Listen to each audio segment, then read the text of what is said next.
Hello friends, ओम श्री गणेशाय नमः। जय श्री कृष्णा। आप सभी का स्वागत है आपके अपने YouTube चैनल पर। फ्रेंड्स, आज हम आपको इस वीडियो में बताने जा रहे हैं साल 2024 की वैशाख पूर्णिमा, जिसे बुद्ध पूर्णिमा के नाम से भी जाना जाता है, का शुभ मुहूर्त, पूजा विधि, व्रत कथा, महत्व, उपाय और वैशाख पूर्णिमा के दिन किन चीज़ों का दान करें। फ्रेंड्स, वीडियो शुरू करने से पहले आपसे रिक्वेस्ट है, अगर आप हमारे चैनल पर नए हैं और आपने अभी तक चैनल को सब्सक्राइब नहीं किया है तो प्लीज सब्सक्राइब कीजिएगा चैनल को, साथ ही प्रेस कीजिएगा बेल आइकन को, जिससे नए वीडियो से रिलेटेड नोटिफिकेशन आपको तुरंत प्राप्त हो सके। और वीडियो पसंद आने पर वीडियो को लाइक और शेयर जरूर कीजिएगा ताकि सभी भक्तों को इस वीडियो का लाभ प्राप्त हो सके। और कमेंट बॉक्स में जय श्री कृष्णा जरूर लिखिएगा। हिंदू धर्म में वैसे तो हर मास की पूर्णिमा का महत्व होता है, परंतु पुराणों में वैशाख की पूर्णिमा को अत्यंत पवित्र एवं फलदायी तिथि माना गया है। वैशाख पूर्णिमा के दिन पिछले 1 महीने से चला आ रहा वैशाख स्नान और विशेष धार्मिक अनुष्ठानों की पूर्ण आहुति की जाती है। मंदिरों में हवन पूजन के बाद वैशाख महात्मा कथा का पारायण भी किया जाता है। हिंदू धर्म के अनुसार वैशाख मास धार्मिक दृष्टि से हर महीनों में उत्तम मास माना गया है। इस मास की पूर्णिमा तिथि को गंगा स्नान, दान, पुण्य और व्रत करने से विशेष लाभ प्राप्त होता है। इस पूर्णिमा को सिद्ध विनायक पूर्णिमा और सत्य विनायक पूर्णिमा भी कहते हैं। वैशाख पूर्णिमा की तिथि के दिन ही महात्मा बुद्ध का जन्म हुआ था, इसलिए इसे बुद्ध पूर्णिमा भी कहते हैं। इसी तिथि को महात्मा बुद्ध को बौद्धत्व की प्राप्ति हुई थी। इसी तिथि को ही उनका महानिर्वाण भी हुआ था। भगवान श्री कृष्ण ने वैशाख पूर्णिमा का महत्व अपने परम मित्र सुदामा को उस समय बताया था जब वे द्वारिका पहुंचे थे। श्री कृष्ण जी के बताने के अनुसार सुदामा जी ने व्रत किया, इससे उनकी दरिद्रता और दुख दूर हो गए थे। इससे वैशाख पूर्णिमा का महत्व और बढ़ जाता है। वैशाख पूर्णिमा के दिन भगवान विष्णु की पूजा अर्चना करने का विधान है।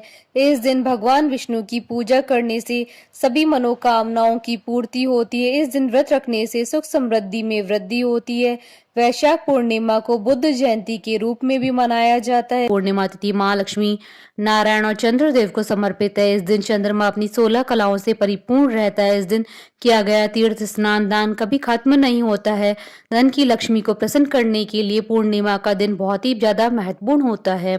साल 2024 में वैशाख पूर्णिमा 23 मई 2024 गुरुवार के दिन है। वैशाख पूर्णिमा के दिन बुद्ध पूर्णिमा और कूर्म जयंती भी मनाई जाती है। साल 2024 की वैशाख पूर्णिमा के दिन 5 माह दुर्लभ संयोग बन रहे हैं। इस दिन सर्वासिद्धि योग, आनंद योग, शिव योग, वर्धमान योग का शुभ माह संयोग बन रहा है। साथ ही गुरुवार का दिन भगवान विष्णु जी को समर्पित होता है और पूर्णिमा का दिन भी भगवान विष्णु जी को समर्पित होता है। इन शुभ माह संयोगों के बनने के कारण इस पूर्णिमा का महत्व और भी अधिक बढ़ गया है। इन दुर्लभ माह संयोगों में दान, जप, तप या किसी भी कार्यों को करने से अष्ट सिद्धि और नव निधियों की प्राप्ति होगी और उस कार्य का कई गुना अधिक फल प्राप्त होगा। इस दिन भगवान सत्यनारायण जी की कथा और भगवान गौतम बुद्ध की पूजा का विधान है। मान्यता है कि पूर्णिमा के दिन पवित्र नदी में स्नान करने से 7 जन्मों के पाप धुल जाते हैं और व्यक्ति को अमृत की प्राप्ति होती है। भविष्य पुराण और आदित्य पुराण के अनुसार इस दिन प्रातः नदियों एवं पवित्र सरोवरों में स्नान के बाद दान पुण्य का विशेष महत्व कहा गया है। धर्मराज के निमित्त जल से भरा हुआ कलश, पकवान एवं मिष्ठान आज के दिन वितरित करना गोदान के समान फल देने वाला बताया गया है। वैशाखी पूर्णिमा के दिन शक्कर और तिल दान करने से अनजाने में हुए पापों का क्षय हो जाता है। पूर्णिमा के दिन भगवान विष्णु की प्रतिमा के सामने घी से भरा हुआ पात्र, तिल और शक्कर स्थापित कर पूजन करना चाहिए। यदि हो सके तो पूजन के समय तिल के तेल का दीपक जलाना चाहिए। पितरों के निमित्त पवित्र नदियों में स्नान कर हाथ में तिल लेकर तर्पण करने से पितरों की भी तृप्ति होती है और उनका आशीर्वाद मिलता है। पुराणों के अनुसार वैशाख का यह पक्ष पूजा उपासना के लिए विशेष महत्वपूर्ण माना जाता है। वैशाखी पूर्णिमा के दिन पूजा के दौरान जितना हो सके ज्यादा से ज्यादा ओम नमो भगवते वासुदेवाय नमः मंत्र का जाप करना चाहिए। इसके साथ ही ओम नारायणाय नमः तथा श्री विष्णु सहस्त्रनाम स्तोत्र, श्री विष्णु जी की आरती करनी चाहिए। इस दिन भगवान विष्णु के सत्यनारायण स्वरूप की पूजा की जाती है। इसके अलावा इस दिन धर्मराज की पूजा का भी विधान है। माना जाता है कि इस व्रत से धर्मराज प्रसन्न होते हैं और अकाल मृत्यु का भय भी नहीं रहता है। फ्रेंड्स, अब आइए जानते हैं वैशाख पूर्णिमा के दिन क्या कार्य नहीं करने चाहिए। वैशाख पूर्णिमा के दिन मांस और मदिरा का सेवन न करे, घर में किसी तरह का कोई कलह न करे, किसी को अपशब्द कहने से बचे, आज के दिन झूठ बोलने से बचे। फ्रेंड्स, अब आइए जानते हैं वैशाख पूर्णिमा के दिन क्या कार्य करने चाहिए। सबसे पहले सूर्योदय से पहले उठकर घर की साफ सफाई कर ली। इसके बाद स्नान करके खुद पर गंगा जल का छिड़काव कर ली। घर के मंदिर में विष्णु जी की प्रतिमा के सामने दीपक जलाकर उनकी पूजा करें। घर के मुख्य द्वार पर हल्दी, रोली या कुमकुम से स्वास्तिक बनाकर वहां गंगा जल छिड़के। पूजा करने के बाद गरीबों को भोजन करवाकर उन्हें कपड़े दान दे। अगर आपके घर में कोई पक्षी हो तो उसे भी इस दिन आजाद कर दे। इसके बाद शाम को चंद्रमा को जल जरूर अर्पित करें। फ्रेंड्स, अब आइए जानते हैं वैशाख पूर्णिमा, बुद्ध पूर्णिमा और कूर्म जयंती की शुभ मुहूर्त के बारे में। हिंदू पंचांग के अनुसार साल 2024 में वैशाख पूर्णिमा 23 मई 2024 गुरुवार के दिन है। वैशाख शुक्ल पूर्णिमा तिथि प्रारंभ होगी 22 मई 2024 को शाम 6:47 पर और वैशाख शुक्ल पूर्णिमा तिथि का समापन होगा 23 मई 2024 को शाम 7:22 पर। उदय तिथि के आधार पर वैशाख पूर्णिमा 23 मई 2024 गुरुवार के दिन है और चंद्रोदय का समय रहेगा 23 मई 2024 को शाम 7:14 पर और दिन ब्रह्म मुहूर्त रहेगा सुबह 4:12 से सुबह 4:54 तक और अमृतकाल का मुहूर्त रहेगा सुबह 11:22 से दोपहर 1:02 तक और अभिजीत मुहूर्त रहेगा सुबह 11:57 से दोपहर 12:51 तक और सर्वार्थ सिद्धि योग रहेगा 23 मई 2024 को सुबह 9:15 से अगले दिन 24 मई 2024 को सुबह 5:35 तक और दिन आनंद योग, शिव योग, वर्धमान योग पूरे ही दिन रहेंगे और कूर्म जयंती की पूजा का मुहूर्त रहेगा 23 मई 2024 को शाम 4:29 से शाम 7:12 तक। कुल अवधि 2 घंटे 43 मिनट है। फ्रेंड्स, अब आइए जानते हैं वैशाख पूर्णिमा की पूजा विधि के बारे में। वैशाख पूर्णिमा के दिन प्रातःकाल सूर्योदय से पूर्व किसी पवित्र नदी, जलाशय, कुआं या बावड़ी में स्नान करना चाहिए। स्नान करने के बाद सूर्य मंत्र का उच्चारण करते हुए उगते हुए सूर्य को अर्घ्य देना चाहिए। स्नान के पश्चात व्रत का संकल्प लेकर भगवान विष्णु जी की पूजा करनी चाहिए। इस दिन धर्मराज के निमित्त जल से भरा कलश और पकवान अर्पित करने से गोदान के समान फल मिलता है। 5 या 7 जरूरतमंद व्यक्ति और ब्राह्मणों को शक्कर के साथ तिल दान करने से पापों का शमन होता है। इस दिन तिल के तेल का दीपक जलाएं और तिलों का दान और तिलों का तर्पण विशेष रूप से करें। इस व्रत के दौरान एक ही समय भोजन करें। फ्रेंड्स, अब आइए जानते हैं वैशाख पूर्णिमा के दिन सुख, समृद्धि, शांति और राज्यों की प्राप्ति के उपाय के बारे में। वैशाख पूर्णिमा के दिन मां लक्ष्मी और भगवान विष्णु जी की पूजा का बहुत अधिक महत्व होता है। इस दिन धन और वैभव की प्राप्ति के लिए पीपल के पेड़ के नीचे घी का दीपक जलाएं और साथ ही घर में माता लक्ष्मी और भगवान विष्णु की पूजा करें। वैशाख पूर्णिमा के दिन मां लक्ष्मी को प्रसन्न करने के लिए आप 11 गोमती चक्र, हल्दी की गांठ या फिर कोड़ियां ले ले। पूजा के समय इन पर तिलक करें और फिर अगले दिन इन्हें अपनी तिजोरी या पैसों के स्थान में रख ले। ऐसा करने से आपके जीवन में धन और वैभव, समृद्धि हमेशा बनी रहेगी। वैशाख पूर्णिमा के दिन शुभ संयोग पर माता को खुश करने के लिए इत्र और सुगंधित फूल चढ़ाएं। इत्र माता के वस्त्रों पर अवश्य छिड़के और माता को घर में स्थायी रूप से निवास करने की प्रार्थना करें। वैशाख पूर्णिमा के दिन शिव जी की पूजा भी की जाती है। इस दिन शिवलिंग पर जल चढ़ाकर धूप से पूजा करें और ओम रुद्राय नमः मंत्र का जाप करें। ऐसा करने से आपको माता लक्ष्मी के साथ साथ भगवान शिव का आशीर्वाद भी प्राप्त होगा। शास्त्रों में इस दिन दान पुण्य का विशेष महत्व बताया गया है। पूर्णिमा के दिन जरूरतमंदों को भोजन और दान आदि करें, इससे धन, धान्य और वैभव की प्राप्ति होगी। वैशाख पूर्णिमा के दिन सफेद चंदन में केसर मिलाकर भगवान शंकर को अर्पित करने से घर से कलह और अशांति दूर हो जाती है। वैशाख पूर्णिमा के दिन घर के मुख्य द्वार पर आम के ताजा पत्तों से बनाए गए तोरण अवश्य बांध दे, से घर में शुद्धता का वातावरण बना रहता है। वैशाख पूर्णिमा के दिन शिवलिंग पर शहद, कच्चा दूध, बेल पत्र, शमी पत्र और फल चढ़ाने से भगवान शिव की जातक पर सदैव कृपा बनी रहती है। फ्रेंड्स, अब आइए आरंभ करें वैशाख पूर्णिमा की व्रत कथा। द्वापर युग में एक समय की बात है, माँ यशोदा ने भगवान श्री कृष्ण जी से कहा कि हे कृष्ण, तुम सारे संसार के उत्पन्न कर्ता पोषक हो। आज तुम मुझे ऐसे व्रत को कहो जिससे स्त्रियों को मृत्यु लोक में विधवा होने का भय नहीं रहे तथा यह व्रत सभी मनुष्यों की मनोकामनाएं पूर्ण करने वाला हो। यह सुनकर श्री कृष्ण ने कहा, हे माँ, आपने मुझसे बहुत ही सुंदर सवाल किया है। मैं आपको विस्तार पूर्वक बताता हूँ। सौभाग्य की प्राप्ति के लिए स्त्रियों को 32 पूर्णमासियों का व्रत करना चाहिए।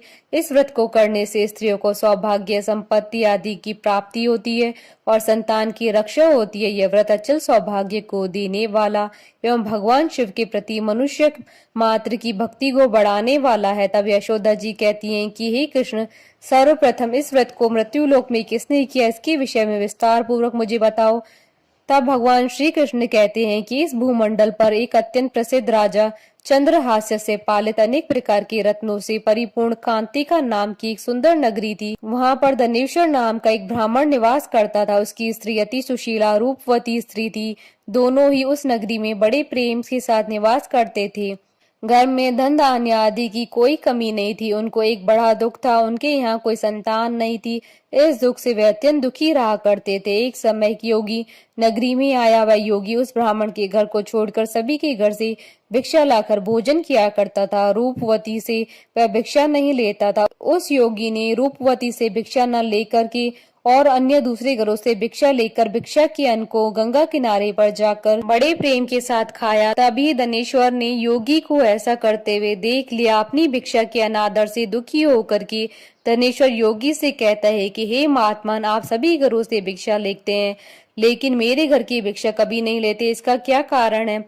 तब योगी ने कहा कि निसंतान के घर की भीख पतितों के अन्न के समान होती है और जो पतितों का अन्न खाता है वह भी पतित यानी पापी हो जाता है। क्योंकि तुम निसंतान हो, तुम्हारे यहाँ कोई संतान नहीं आता, पतित हो जाने के भय से तुम्हारे घर की भिक्षा नहीं लेता हूँ। धनेश्वर यह बात सुनकर अपने मन में बड़ा दुखी हुआ और हाथ जोड़कर योगी के पैरों पर गिर पड़ा तथा आतुर भाव से कहने लगा कि हे महाराज, ऐसा है तो आप मुझे कोई पुत्र प्राप्ति का उपाय बताइए। आप सब जानने वाले हैं, आप मुझ पर अवश्य कृपा करें। धन की मेरे यहाँ कोई कमी नहीं है, लेकिन पुत्र यानी संतान न होने के कारण बहुत दुखी हो गया हूँ। मेरे इस दुख का हरण कीजिए, आप सामर्थ्यवान हैं। तब योगी जी यह सुनकर कहने लगे कि हे ब्राह्मण, तुम चामुंडा देवी की आराधना करो। तब ब्राह्मण घर आकर अपनी पत्नी को पूरी वृतांत कहकर स्वयं वन में चला गया। वहां पर उसने माँ चामुंडा की उपासना की और उपवास किया। माँ चामुंडा ने 16वें दिन उसको स्वप्न में दर्शन दिया कि हे धनेश्वर, जा तेरे यहाँ पुत्र होगा, लेकिन उसकी 16 वर्ष की आयु में मृत्यु हो जाएगी। यदि तुम दोनों स्त्री पुरुष 32 पूर्णमासियों का व्रत श्रद्धा पूर्वक और विधि पूर्वक करोगे तो वह दीर्घायु का हो जाएगा। जितनी तुम्हारी सामर्थ्य हो उतने आटे के दिए बनाकर शिव जी का पूजन करना, लेकिन पूर्णमासी को 32 हो जाने चाहिए। और प्रातः काल इस स्थान के समीप एक आम का वृक्ष दिखाई देगा, उस पर तुम चढ़कर फल तोड़कर शीघ्र अपने घर चले जाना और अपनी स्त्री को सारा वृतांत बताना। और ऋतु स्नान के बाद वह स्वच्छ होकर के और शंकर जी का ध्यान करके फल को खा लेगी। तब भगवान शंकर की कृपा से गर्भ ठहर जाएगा। जब ब्राह्मण प्रातः काल उठा तो उसने उस स्थान के पास एक आम का वृक्ष देखा जिस पर बहुत सुंदर आम का फल लगा हुआ था। उस ब्राह्मण ने आम के पेड़ पर चढ़कर फल को तोड़ने का प्रयत्न किया और असफल रहा। तब उसने भगवान गणेश जी की वंदना की। भगवान गणेश जी की प्रार्थना करने पर उनकी कृपा से धनेश्वर ने आम का फल तोड़ लिया और अपनी स्त्री को लाकर दे दिया। धनेश्वर की स्त्री ने कहे अनुसार फल को खा लिया और वह गर्भवती हो गई। देवी जी की असीम कृपा से एक पुत्र प्राप्ति हुई। उन्होंने उसका नाम देवीदास रखा। बालक अपने पिता के घर बढ़ने लगा। भवानी की कृपा से वह बालक पढ़ने में भी बहुत होशियार था। दुर्गा जी की आज्ञा अनुसार उसकी माता ने 32 पूर्णमासी के व्रत करना शुरू कर दिया, जिससे बालक दीर्घायु वाला हो जाए। 16वां साल लगते ही देवीदास के पिता को बहुत चिंता हो गई, कहीं उनके पुत्र की मृत्यु इस साल नहीं हो जाए। इसलिए उन्होंने अपने मन में विचार किया कि यह दुर्घटना उनके सामने हो गई तो वह कैसे सहन कर पाएंगे। तो उन्होंने देवीदास के मामों को बुलवाया और उन्होंने कहा कि देवीदास 1 वर्ष के लिए काशी में जाकर विद्या का अध्ययन करे और उसको अकेला भी नहीं छोड़ना चाहिए, इसलिए तुम साथ में चले जाओ और 1 वर्ष के बाद इसको वापस लौटा के लाना। तब सारा प्रबंध करके उसके माता पिता ने देवी दास को एक घोड़े पर बैठाकर उसके मामा को उसके साथ भेज दिया, किंतु यह बात उसके मामा या और किसी को पता नहीं थी। धनेश्वर ने अपनी पत्नी के साथ माता भगवती के सामने मंगल कामना और दीर्घायु के लिए भगवती की आराधना पूर्णमासियों का व्रत करना आरंभ कर दिया। इस प्रकार उन्होंने 32 पूर्णमासियों का व्रत पूरा किया। एक दिन मामा और भांजा रात्रि बिताने के लिए गांव में ठहरे थे। वहां पर एक ब्राह्मण की सुंदर लड़की का विवाह होने वाला था। जहां बारात रुकी हुई थी वहां पर देवीदास और उसके मामा भी ठहरे हुए थे। इसके बाद लड़की देवीदास से विवाह को अपना पति मान लेती और उससे ही विवाह करने के लिए कहती है, लेकिन देवीदास अपनी आयु के बारे में बताता है। लेकिन इस लड़की ने कहा कि जो गति आपकी होगी वही मेरी होगी। हे स्वामी, आप उठिए और भोजन कर लीजिए। इसके बाद देवीदास उसकी पत्नी ने दोनों ने भोजन किया। सुबह देवीदास ने अपनी पत्नी को 3 नगों से जड़ी हुई अंगूठी और रुमाल दिया और उसने कहा, मेरा मरण और जीवन देखने के लिए पुष्प वाटिका बना लो। जब मेरा प्राण अंत होगा तो ये फूल सूख जाएंगे, ये फिर से हरे भरे हो जाएं तो जान लेना कि मैं जीवित हूँ। भगवान कृष्ण कहते हैं कि हे माता, देवीदास विद्या अध्ययन करने के लिए काशी चला गया। कुछ समय बीत जाने पर सर्प देवीदास के पास जाता है और देवीदास को डसने का प्रयत्न करता है, लेकिन व्रत के प्रभाव से देवीदास को काट नहीं पाया, क्योंकि उसकी माता ने पहले ही 32 पूर्णिमासी के व्रत पूरे कर लिए थे। इसके बाद काल स्वयं वहां आया और उसके शरीर से उसके प्राणों को निकालने का प्रयत्न करने लगा, जिससे वह मूर्छित होकर पृथ्वी पर गिर पड़ा।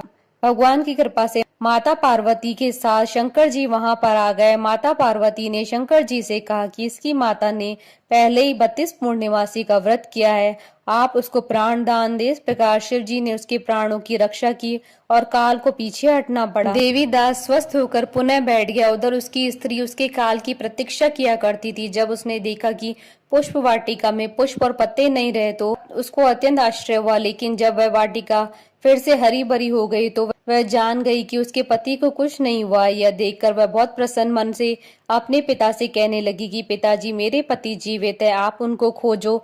16वां साल बीत जाने पर देवीदास अपने मामा के साथ काशी से वापस चल दिया। उधर उसके ससुर घर से उसको खोजने के लिए जाने ही वाले थे कि लेकिन वहां पर मामा और भांजे पहुंच गए। ससुर उनको अपने घर में ले आए और नगर निवासी वहां पर एकत्रित हो गए और उन्होंने निश्चय किया कि इस कन्या का विवाह इसी बालक के साथ हुआ होगा। कन्या ने भी लड़के को पहचान लिया। कुछ दिन बाद देवीदास अपनी पत्नी और मामा के साथ बहुत से उपहार लेकर नगर की ओर चल देता है। जब वह गांव के निकट आ गया तो वहां के लोगों ने उसे देखकर उसके माता पिता को उसके आने की खबर दे दी। तुम्हारा पुत्र देवीदास अपनी पत्नी और मामा के साथ आ रहा है। ऐसा सुनकर उसके माता पिता बहुत खुश हुए। पुत्र और पुत्र वधू की आने की खुशी में धनेश्वर ने बहुत बड़ा उत्सव मनाया। तब भगवान श्री कृष्ण जी कहते हैं कि धनेश्वर 32 पूर्णिमासी के प्रभाव से पुत्रवान हुआ। जो भी व्यक्ति या स्त्री इस व्रत को करते हैं वह जन्म जन्मांतर के पापों से छुटकारा प्राप्त कर लेते हैं। बोलिए भगवान श्री कृष्ण की जय, भगवान विष्णु की जय, भगवान शंकर माता पार्वती जी की जय। हमारे साथ इस वीडियो में अंत तक बने रहने के लिए आपका धन्यवाद। ओम श्री गणेशाय नमः। जय श्री कृष्णा।